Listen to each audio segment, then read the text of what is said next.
Cesar Chavez, an American civil rights activist and labor leader, was born in Yuma, Arizona on March 31, 1927.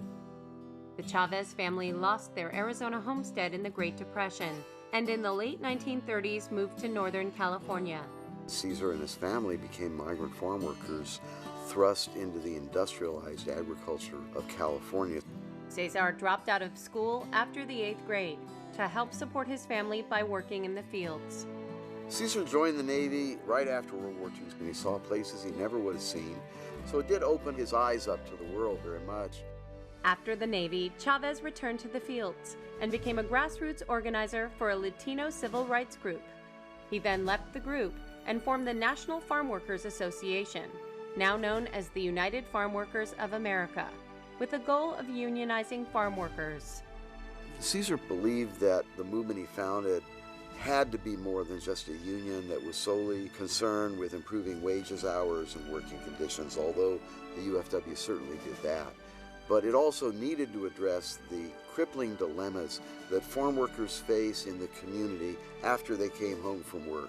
Most people were poor. They didn't have access to good housing or health care or education. Chavez was adamant that his new union follow a strict policy of using only nonviolent tactics as a means of negotiation. While the organization was still in its infancy, UFW embarked upon one of the most influential boycotts in U.S. history, the boycott of all California table grapes. The grape boycott really took off in '68. Cesar had studied history. He knew that for 100 years, farm worker strikes were brutally crushed, and that the agricultural industry, which in California is one of the richest, most powerful industries in the state, controlled much of rural California. So what Cesar needed to do was take the fight from the fields, where the odds were stacked against the farm workers, and move it to the cities, where the farm workers at least had a chance. Over the next few years, led by Cesar Chavez, the farm workers would boycott, protest, march, and fast their way to a collective bargaining agreement, which guaranteed field workers, among other things, increased pay and the right to unionize. He was responsible for a lot of the labor codes that we see today, the protections, the benefits, but the basic right to organize and affiliate.